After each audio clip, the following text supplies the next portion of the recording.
Hello dear students, this is Akshay again, your physics teacher. मी हे lecture बनवून ठेवलं होतं in case of any contingency, काही emergency किंवा काही प्रॉब्लेम आला तर हे लेक्चर असू दे. म्हणजे मी अशी थोडी सिरीज ऑफ लेक्चर्स बनवून ठेवलेले. मे बी हे लास्ट आहे त्यातलं. ओके, ह्याच्या अगोदरचे झालेले आहेत आपले सगळे.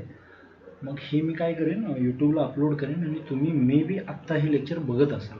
Okay, at 7 AM I guess. So last लेक्चरमध्ये आपण जे शिकलो होतं, जर तुम्हाला बेसिक आठवत असेल की कायनेटिक थिअरी ऑफ गॅसेसमध्ये pressure on the walls of this container जे आपण बघितलं होतं. ओके, म्हणजे इथले मॉलिक्यूल काय करतात, इथं कोलाईड होतात आणि त्यानंतर ते मोमेंटम इम्पार्ट करतात आणि त्याच्यामुळे एक फोर्स जनरेट होतो. That force upon area is pressure. But every molecule म्हणजे याला प्रत्येक मॉलिक्यूल जो आहे तर रँडम मोशनमध्ये त्याचं स्पीड वगैरे हे तुम्ही लगेच कॅल्क्युलेट करू शकत नाही. त्यामुळं आपण सगळं काय करतो, ॲव्हरेज करतो. ठीक आहे, आणि त्यानुसार आपण ह्या सगळ्याचं मिळून एक स्पीड डिफाईन करतो. That is called as VRMS. That is what, root mean square speed और root mean square velocity. Simply root mean square. Okay, मग हे सगळं पकडून आपण प्रेशर काय म्हणतो, in every direction the force is same. That's why the pressure in every direction is same, जसं आपल्याला पास्कल लॉनं सांगितलं होतं. And that pressure we defined as 1/3 N/V into mv². Okay, हा फॉर्म्युला विसरू नका. This is what RMS speed. Okay, हे M जे आहे it is what mass of each molecule. आपण प्रत्येक मॉलिक्यूलला एक छोटा पॉईंट समजला आहे, पॉईंट मास. ओके, आणि ते हे मास आहे, कळते. सगळ्यांचं मिळून आपण काय केलं, एक ॲव्हरेज स्पीड काढली की सगळे ह्या स्पीडनं पळत असतील. That is what VRMS. N म्हणजे काय, असे किती मॉलिक्युल्स आहेत, नंबर. करेक्ट. आणि V is what the volume of this container. समजते, हे बेसिक आपण शिकलो होतो. आणि 1/3 that we derived it is a constant. कळते. मग आपल्याला काय करायचं आहे, we need to find the relation between pressure and kinetic energy. कळते. मग इथं जर तुम्ही लक्ष दिलं तर प्रेशर जे लिहिले आपण 1/3 N/V mv RMS², त्याच्यात मी काय करतो, या व्हॉल्यूमला इकडं मल्टिप्लाय करतो. म्हणजे काय लिहिले, PV is equal to 1/3 NmV RMS². हे लास्ट लेक्चरमध्ये पण मी बेसिक बघितलं होतं. त्यावेळी मी तुम्हाला बोल्ट्झमॅन कॉन्स्टंट सांगितलं होता काय काय असतं वगैरे. आता त्याला पुन्हा एकदा बघू आपण. ते तुमच्या बुकमध्ये नसणार आहे, टेक्स्ट बुकमध्ये. ओके, NCERTमध्ये पण चेक करायला पाहिजे, पण ही इम्पॉर्टंट आहे. That's why I am teaching you. Okay, so PV is 1/3 NmV/RMS².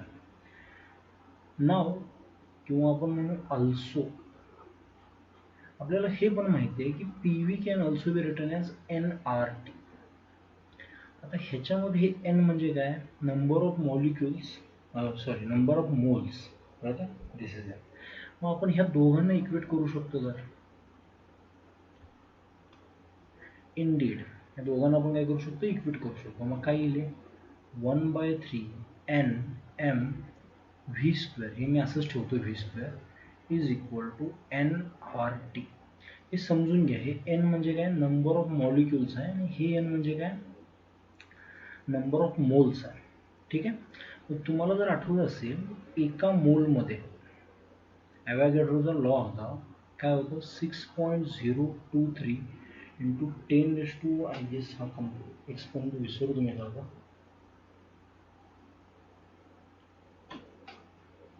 23.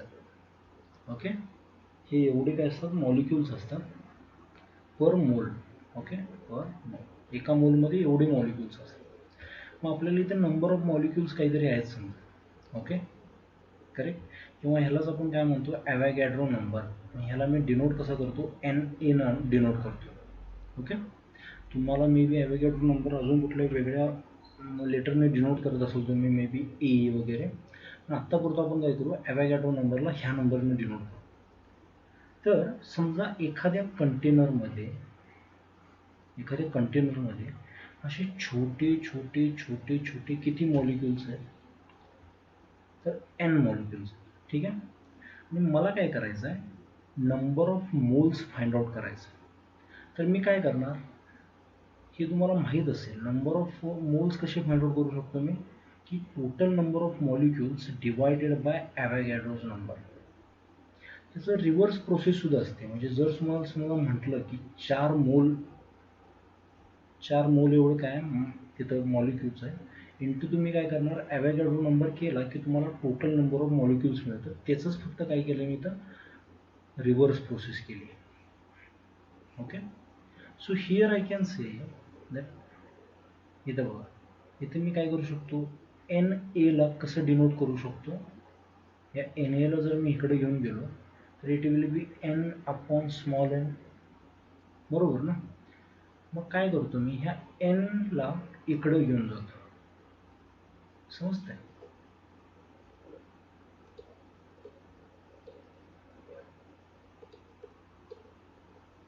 बघा पुन्हा हे झाले तुम्ही बेसिकली पण काय बघत होतो की N is equal to number of molecules upon N A, आणि त्यानंतर आपल्याला हे कशात यूज करायचं होतं, 1/3 N M V square is equal to N R T. हे जे आपण काय केलं होतं, डिराईव्ह केलं होतं, ह्याच्यामध्ये आपल्याला पुट करायचं होतं. ठीक आहे. सो दिस मी काय करतो, सिम्पली ह्या एनला इकडं डिवाइड करतो. काय येईल, 1/3 N upon N M V square is equal to R T. Correct. Simply तुम्ही ह्या एन अपॉन एनला काय लिहू शकता रे, एन अपॉन एनला मी एन ए लिहू शकतो का, चेक करा. So it will be like this, 1/3 N A M V square is equal to R T. Correct आहे ना.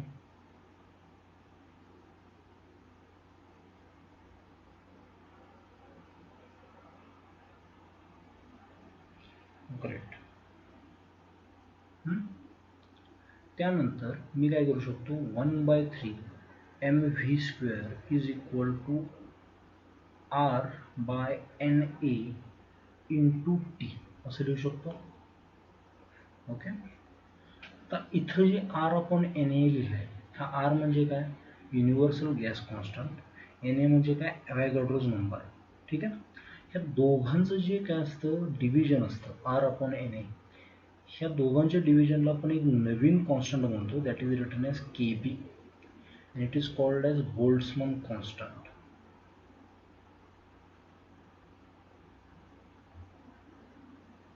समजतं. आज थोडं व्हॉइस कमी असेल माझं. ओके. हा काय आपला बोल्ट्झमन कॉन्स्टंट, आणि ह्याची व्हॅल्यू असते 1.38 इंटू 10⁻23 जूल पर केल्विन. हे सिम्पली कशासाठी यूज केलं आहे ते लक्षात द्या. बोल्ट्झमन कॉन्स्टंट का यूज करतो आपण, जूल हे कशाचं युनिट आहे, एनर्जीचं, आणि केल्विन कशाचं, टेम्परेचरचं. एनर्जी आणि टेम्परेचरला इक्विव्हॅलंट दाखवण्यासाठी आपण काय यूज करतो, बोल्ट्झमन कॉन्स्टंट. कळतं. म्हणजे एनर्जीला आणि टेम्परेचरला जर तुम्हाला रिलेट करायचं असेल तर त्याच्यामध्ये कुठला कॉन्स्टंट यूज करतो आपण, Boltzmann constant. And it is derived from this R upon N A. येते लक्षात. So here I can write that 1/3 M V square is equal to K T. येते का लक्षात. अजून खाली खाली जाते. नाव हे डेरिवेशन तुम्हाला लक्षात ठेवायचे नाही, पण मी तुम्हाला जे मध्ये मध्ये हे सांगतोय फक्त काय करा, जिथं तुम्हाला इम्पॉर्टंट वाटेल किंवा मी जिथे जिथं बॉक्स करतोय हे फक्त कुठं काय करा, नोट डाऊन, पेन डाऊन करा. That's all. ओके. सो ह्या इक्वेशनला जर मी मॉडिफाय केलं, I would write that 1/3 into 2 into 1/2 into M V square.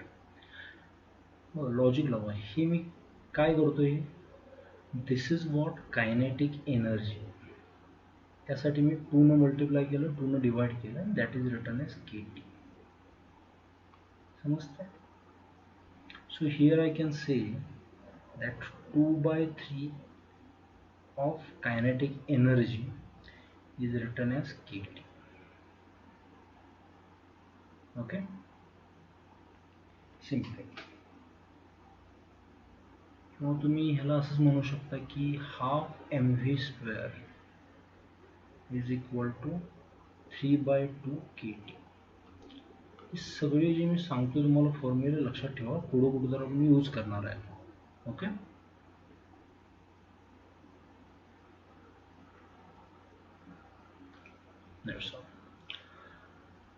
Next मग तुम्ही याला रिलेट कसं करू शकता अजून, म्हणजे आणि ही जी तुम्हाला दिसते इथं ही 1/2m ॲक्च्युली RMS स्पीड आहे. ठीक आहे, त्यामुळे here we can say it is average kinetic energy.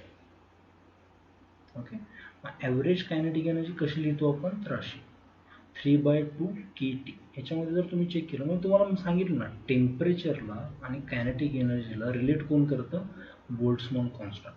त्यामुळे तुम्ही ॲव्हरेज कायनेटिक एनर्जी किंवा याला KEच्या वर बार लिहायचा ॲव्हरेज असल्यामुळं इज इक्वल टू केला 3/2 KT. ओके, मग जर समजा तुम्हाला असा प्रश्न विचारला की RMS स्पीड काढा, तर कसं लिहिलं तुम्ही, RMS स्पीड कसं लिहितो आपण, इथं तुम्ही बघू शकता. RMS स्पीड लिहिण्यासाठी तुम्हाला काय करावं लागेल, या 3ला इकडं मल्टिप्लाय करावं लागेल. So it will be 3 KT divided by m आणि ह्याचा root. This will be what, RMS speed. Okay, so this is important. हे छोटे छोटे फॉर्म्युले आहेत, डेरिव्हेशन तुमच्या लक्षात नाही राहिलं, डोंट वरी. हे तुम्हाला छोटे छोटे काय फॉर्म्युले लक्षात राहिले पाहिजे. आपण अजून एकदा बघितलं होतं की RMS स्पीड कसं लिहितो आपण, 3PV डिवायडेड बाय NM. कळतंय? हे M म्हणजे काय, सिंगल मॉलिक्युलचं मास आहे, आणि हे NM म्हणजे काय, टोटल गॅसचं मास आहे. ओके, म्हणजे टोटल गॅसचं मास जे आहे आणि हे व्हॉल्यूम आहे. मग तुम्हाला माहीत असेल की टोटल गॅसचं मास आपण M लिहिलं, समजा आपण व्हॉल्यूम V असेल तर याला आपण डेन्सिटी लिहू शकतो. ह्याला मी काय केलं, रिव्हर्स केलं, V अपॉन टोटल गॅसचं मास. ह्याला कसं लिहू शकतो, 1/ρ लिहू शकतो. मग मी यालाच काय मॉडिफाय करू शकतो, it can be return as 3p/ρ. समजतंय?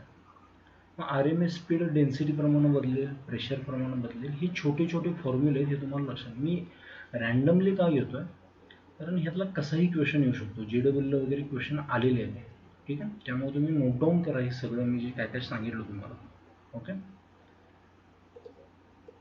now we will take one example numerical to solve, and then we will move to next section.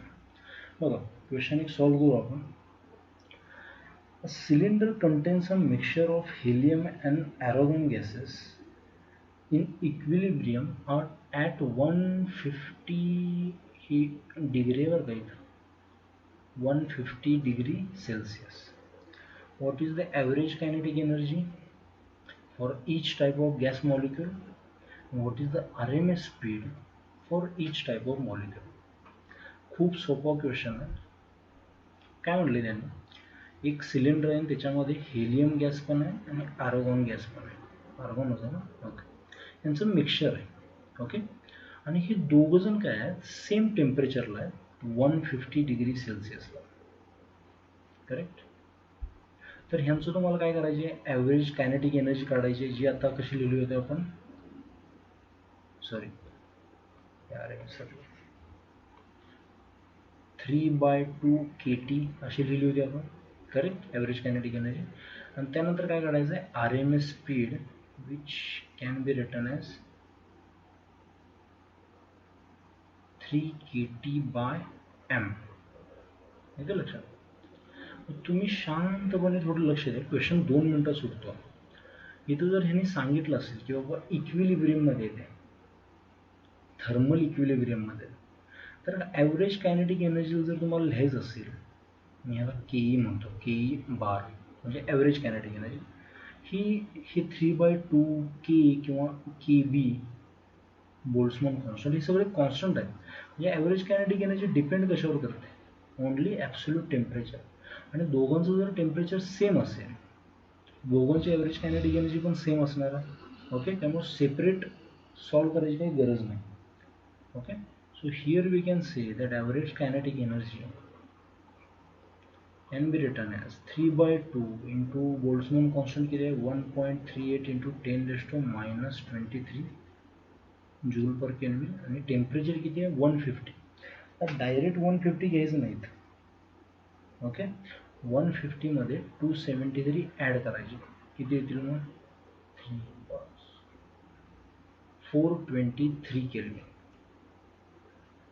Okay, तुमच्याकडे लॉग टेबल आहे, तुम्ही याला सोडवू शकता. ओके, मी तुम्हाला फायनल आन्सर सांगतो. It is nearly equal to 8.8 into 10 raised to minus 21 joule. Okay, basic आहे. तुम्हाला लॉजिक वगैरे लक्षात ठेवायचं की टेम्परेचर सेम असल्यामुळं तुम्हाला जर समजा रेशो विचारला असता, ratio of average kinetic energy, तर काय आला असता 1 आला असता, because temperatures are same. Okay, now we need to find R M S speed. Okay, आता आर एम एस काढताना आपल्याला प्रॉब्लेम आहे की इथं टेम्परेचर सेम आहे, के कॉन्स्टंट आहे, 3 कॉन्स्टंट आहे. R M S speed depends on what, mass of that molecule. आणि हेलियमसाठी आणि आर्गॉनसाठी दोघांसाठी मास काय आहे डिफरंट आहे, त्यामुळे आर एम एस स्पीडसुद्धा काय येणार आहे डिफरंट येणार आहे. ओके, तुम्ही ह्या प्रमाणे सोडवू शकता.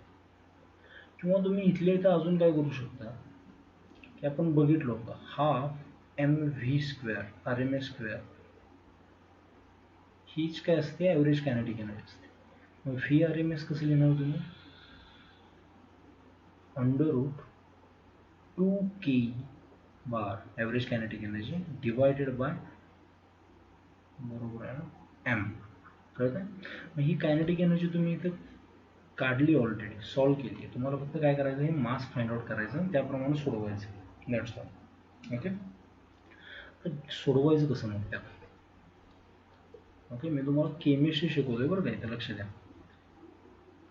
समजा I need to find mass of one molecule of helium, ह्याचं मास काढायचं. कसं काढतो तुम्ही, तुम्हाला मॉलिक्युलर वेट माहिती आहे हेलियमचं किती आहे ते 4 ग्राम पर मोल. माहिती आहे ना, 4 ग्राम हे एका हेलियमचं नसतं, एका मोलचं मास किती असतं 4 ग्राम असतं. कळत आहे. मग एका मोलमध्ये किती मॉलिक्युल्स असतात तरी 6.023 इंटू 10 raised to 23, करेक्ट का, एवढे मॉलिक्युल्स असतात पर मोल. कळत आहे.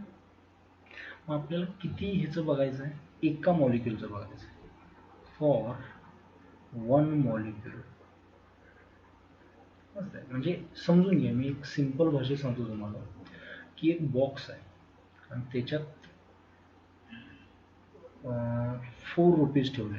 ओके, 4 रुपीज ठेवले पर बॉक्स. कळतं. आणि त्या एका बॉक्समध्ये समजा मी म्हटलं 100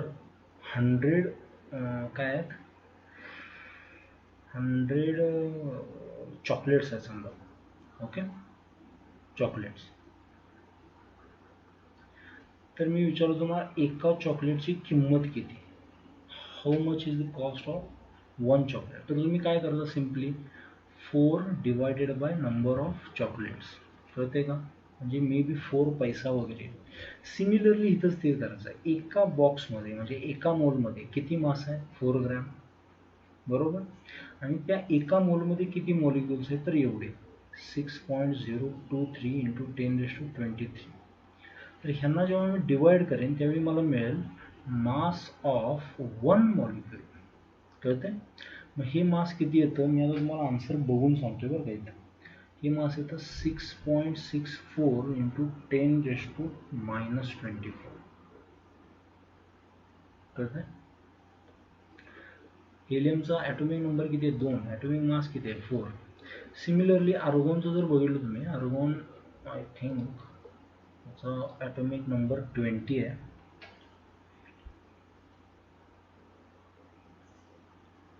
करेक्ट. 21 I guess.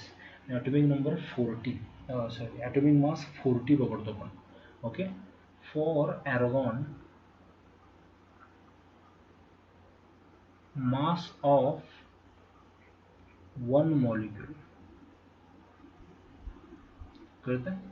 मग ॲर्गॉनसाठी एकमचं मास म्हणजे एम ऑफ ॲर्गॉन कसं लिहिणार तुम्ही? किती ॲटॉमिक मास आहे त्याचं? 39.9 किंवा सिम्पली आपण त्याला 40 म्हणू.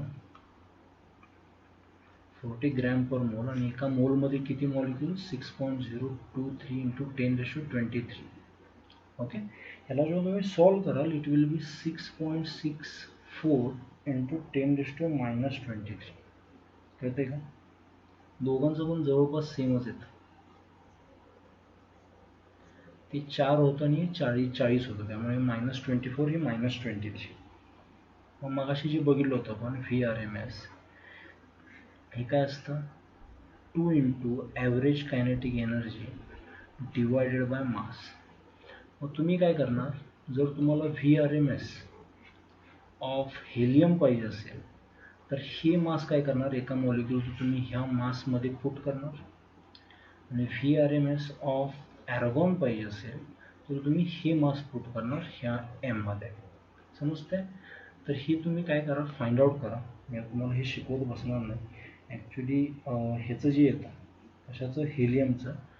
It is 6020 metres per second. आणि ह्याचं जे येतं it is nearly 515 metres per second. ठीक आहे. म्हणजे हे तर लक्ष द्या. लक्ष देण्याची गोष्ट काय आहे, तुम्हाला कधी कधी क्वेश्चन डायरेक्ट सुटू शकतो. तर समजा मी रेशो विचारलं असतं. ओके. आणि इथं जर बघितलं तुम्ही VRMS inversely proportional to root of mass आहे. ओके. इन्व्हर्सली प्रोपोर्शनल म्हणजे ज्याचं मास जास्त आहे त्याची स्पीड कमी आहे, आणि ज्याचं स्पीड कमी आहे, ज्याचं मास कमी आहे त्याचं स्पीड जास्त आहे. त्यामुळे रेशो जर विचारला असता तर तुम्ही ग्रेटर दॅन 1 किंवा लेस दॅन 1 असं म्हणून सुद्धा त्यातून ऑप्शन्स कट करून टाकले असते की बाबा हा येऊ शकत नाही, हा येऊ शकत नाही, तर हा येतो. तर ते सोडवायची पण गरज नसते कधी कधी. ओके. तर हे लक्षात ठेवा फक्त. Let's take one more example based on this concept. How many atoms of helium gas fill a spherical balloon of diameter 30 centimeter at 20 degrees Celsius and at a pressure 1 atmospheric? Okay, 1 atmospheric pressure. इथं किती number, किती atoms of helium gas fill करू शकतो असं त्याने विचारलं. Okay. त्यानंतर second question काय? What is the average kinetic energy of helium atoms obviously, आणि व्हॉट इज RMS स्पीड. म्हणजे जे फॉर्म्युले तेच यूज करायचे. आता लक्ष द्यायचं, तुम्हाला प्रेशर दिलं, व्हॉल्यूम काय तुम्ही या डायमीटरवरून काढू शकाल, आणि टेम्परेचर पण दिलं. आणि तुम्हाला काय विचारलं? How many number of atoms. म्हणजे सिम्पली तुम्हाला काय म्हटलं? एन फाइंड आउट करा. म्हणजे number of moles find out करा आणि त्याला ॲव्होगाड्रो नंबरनं मल्टिप्लाय केलं की तुम्हाला काय काय मिळणार? Number of atoms. हा पहिला क्वेश्चन सोडवायचा कसा आहे? आपल्याला माहिती आहे इक्वेशन ऑफ स्टेट कशी लिहितो आपण, किंवा ideal gas equation PV is equal to nRT. लक्ष द्या, इथं तुम्ही काय डिसिजन घेता दॅट इज इम्पॉर्टंट. तुम्हाला पहिल्या क्वेश्चनमध्ये टेम्परेचर दिलं आहे, व्हॉल्यूम दिलं आहे, म्हणजे व्हॉल्यूम काढण्यासाठी दिलं आहे तुम्हाला सगळं डेटा, प्रेशर दिलं आहे. तर ते सगळं असणार काय आहे? तर हा इक्वेशन. मग ह्याच्यातनं तुम्हाला काय मिळणार ना? Number of moles. Number of मोल्सला ॲव्होगाड्रो नंबरनं जेव्हा काय करता, मल्टिप्लाय करता, त्यावेळी तुम्हाला नंबर ऑफ ॲटमसुद्धा मिळतात. ओके. तर इथं प्रेशर किती आहे बघा. प्रेशर मी आता डायरेक्टली किती घेतो? 10⁵ घेतो.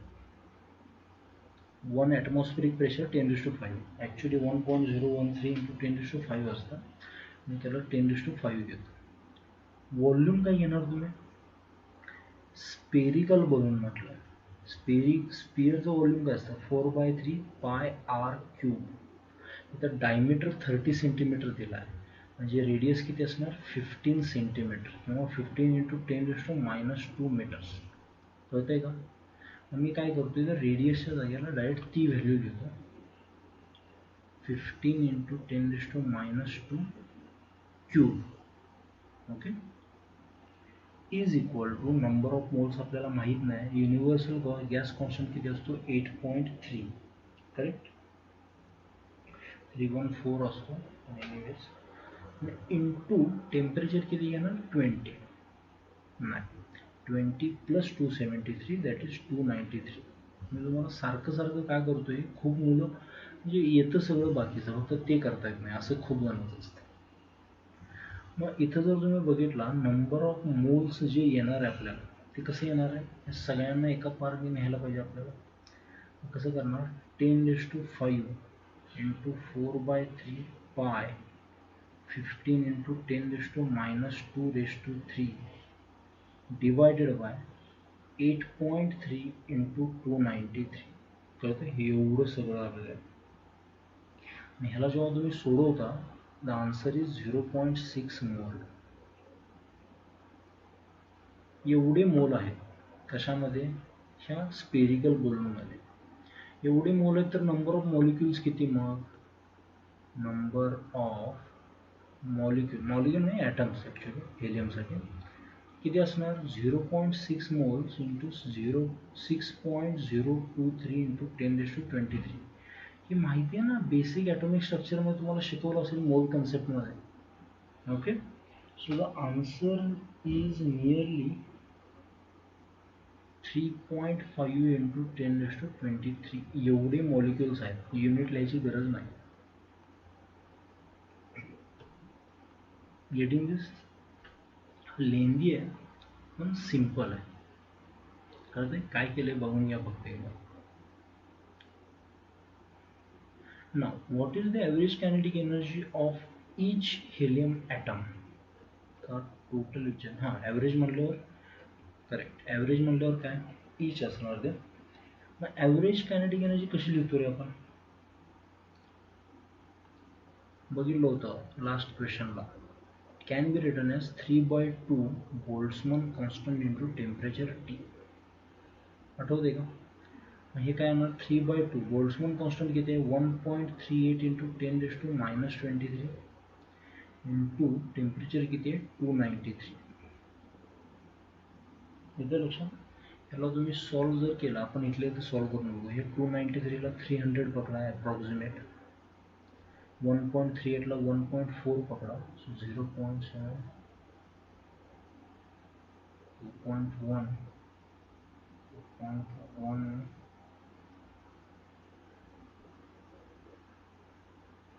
इंटू 3 म्हणजे हे नियरली 6 इंटू 10⁻23 जूल आहेत. चेक करा. ओके, हे सोल्युशन तुम्ही स्वतः करणं गरजेचं आहे. सॉरी -21, हे पॉवर्स नाही केले, मला फक्त हे नंबर किती येतो बघायचा होता अप्रॉक्सिमेट. कळतंय का, चेक करा. Kinetic energy, average kinetic energy अशी लिहितो आपण. ओके, थर्ड क्वेश्चन काय आहे, what is the RMS speed of helium atoms. आता आपल्याला काय काढायचं आहे, RMS स्पीड काढायचं. तर RMS स्पीड काढताना प्रॉब्लेम काय आहे, तुम्हाला जे मगाशी आपण सोडवत होतं तसं सोडवायचं याला परत. RMS स्पीड कसं लिहितो आपण, आता आपण कायनेटिक एनर्जी ऑलरेडी काढलेली आहे, मग 2 into average kinetic energy divided by mass of each helium atom. कळतं, आपण हेलियमबद्दलच बोलतो ना. तुम्हाला जर समजा ही मेथड कळत नसेल तर आपली बेसिक मेथड यूज करू शकता, दॅट इज वॉट 3kT/m.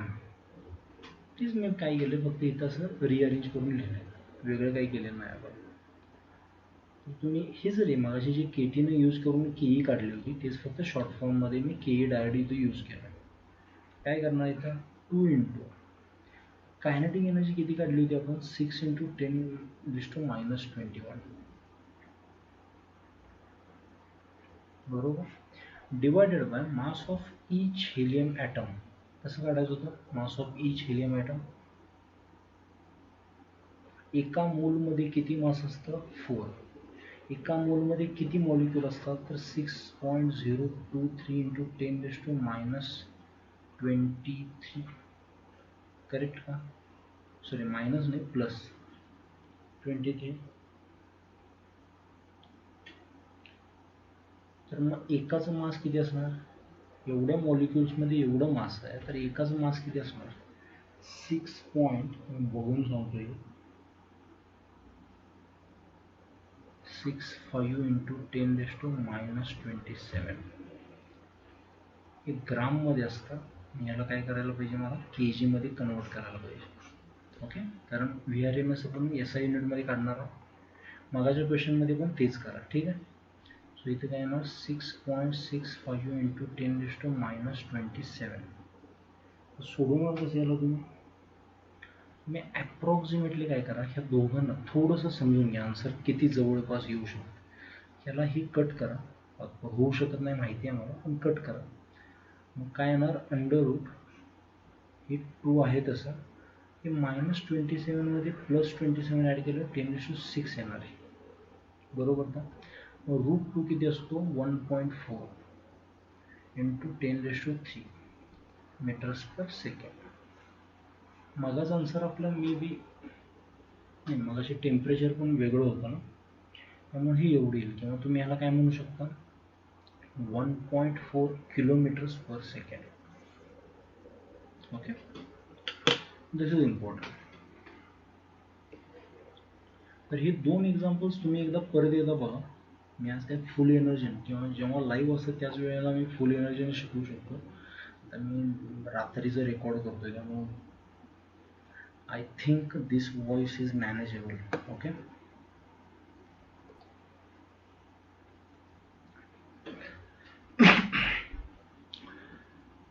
आता आपल्याला now we need to study one more example. हा तुमच्या टेक्स्टबुकमध्ये खूप कमी दिला आहे, म्हणजे एकदम असं कोपऱ्यात कुठेतरी घातले त्याने, Maxwell's law of distribution.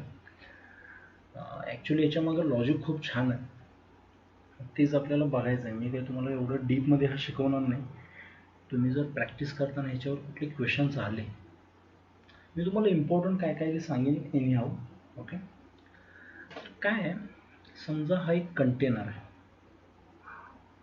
Okay, एक कंटेनर आहे आणि त्या कंटेनरमध्ये जे मॉलिक्युल्स आहेत, डिफरंट मॉलिक्युल्स, हे काय ह्यांच्या म्हणजे ह्या इंटरमॉलिक्युलर कोलिजनसुद्धा होतं, ह्या वॉलसोबत सुद्धा कोलिजन होतं. म्हणजे कंटिन्युअसली काय होतं आहे, मोमेंटम एकतरी म्हणजे मोमेंटम इम्पार्ट होत आहे. ओके, कोलिजनमुळे मोमेंटम वाढू शकतं, कमी होऊ शकतं, दुसऱ्या गोष्टी चेंज होतं. म्हणजे ह्याचा अर्थ काय, प्रत्येक मॉलिक्युलचं स्पीड ही सेम नसणार आहे. इथे लक्षात, म्हणजे मे बी ह्याचं थोडं असेल, ह्याचं थोडं काहीतरी वेगळं असेल. मग सेम नसणार आहे त्यासाठीच तर आपण एक नवीन कन्सेप्ट डिफाईन केली होती, दॅट इज वॉट RMS, म्हणजे सगळ्यांचं कॉमन काय असेल. ओके, मग असं असू शकतं की बाबा मी समजा काय केलं, तुमच्या पाक आत जाऊन ना थोडा स्टडी करायचा म्हटलं मी प्रत्येक स्पीडचा, तर मे बी ह्याचं स्पीड 1 होतं, ह्याचं स्पीड 2 होतं, ह्याचं 3 होतं. मी काय करतोय, 1 to 10 एवढं मीटर्स पर सेकंड स्पीड, एवढं कमी नसतं स्पीड तरी पण, for example 1 to 10 metres per सेकंडमध्ये स्पीड असणाऱ्यांचं जे नंबर आहे, लेट्स से इट इज 100. त्यानंतर दुसरी रेंज डिफाईन केली मी 10 to 20, त्याच्यामध्ये समजा कितीतरी 200 मॉलिक्युल्स आहेत. त्यानंतर 30 to 40 मध्ये बघितलं तर तिथं पण 200, आणि 40 to 50 मीटर्स पर सेकंड असणारे किती मॉलिक्युल्स आहेत तर 100 मॉलिक्युल्स. मग मी त्यानंतर एक ग्राफ प्लॉट केला, तो थोडासा असा दिसला. ठीक आहे, म्हणजे मी इथं स्पीड दाखवतोय आणि इथं नंबर ऑफ मॉलिक्युल्स दाखवतोय. कळतंय? हेच सेम एवढ्या सगळ्यांसाठी कोणी डिफाईन केलं? मॅक्सवेलनं. त्यानं काय केलं, स्पीडला डिस्ट्रीब्यूट केलं विथ नंबर ऑफ मॉलिक्युल्स. कळतंय का? आणि इथं आपण लिहितो NV. हे काय असं सांगतो तुम्हाला, डोंट वरी. समजा ह्याचा अर्थ काय समजून घ्या, म्हणजे ह्याच्यातला मी एक छोटासा सेक्शन घेतो, समजा असा हा. ओके, हा एवढासा छोटा. मी याची फक्त थेअरी सांगेन तुम्हाला, जास्त काही नाही. ओके, आणि ह्या लेफ्ट एंडचं जे स्पीड आहे, let's say it is V, आणि राईट एंडचं किती असणार मग, let's say V plus D V. थोडंसं जास्त, कितीनं वाढलं ते, खूप कमीनं वाढलं, म्हणजे डी व्हीनं वाढलं. म्हणजे याची थिकनेस किती आहे, डी व्ही. आणि ह्याच्यामध्ये किती मॉलिक्युल्स आहेत, लेट्स से एन मॉलिक्युल्स आहेत किंवा डी एन मॉलिक्युल्स आहेत. कळते?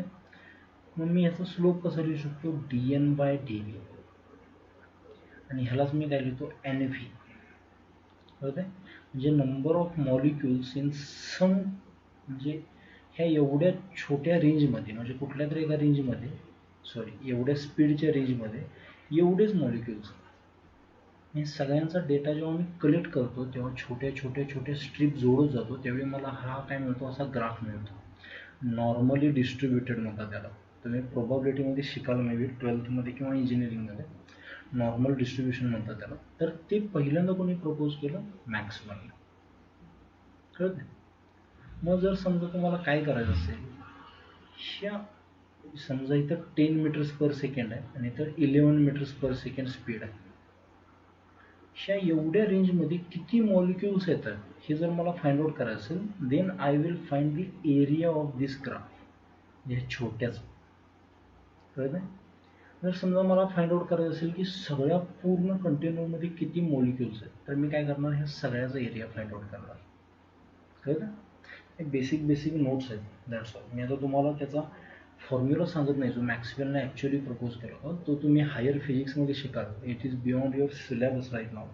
माझ्यासमोर आहे, मला तो वाचूनच दाखवायचा आहे, कारण पाठ तर काही मी ठेवू शकत नाही तो. ओके, मोठा आहे तो. ओके, आता तुम्ही जर बघितलं असाल, इथं सेंटरला एक स्पीड आहे बघा. ओके, म्हणजे ह्याचा अर्थ काय आहे की एक असं स्पीड आहे ज्या वेळेला मॅक्झिमम नंबर ऑफ मॉलिक्युल्स येतात.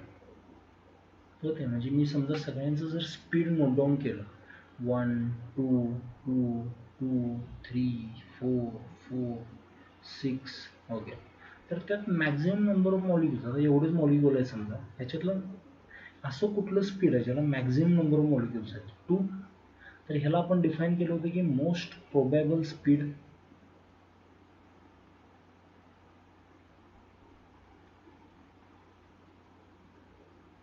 तर इथं जे दिसतंय तुम्हाला, that is what most प्रोबॅबल speed.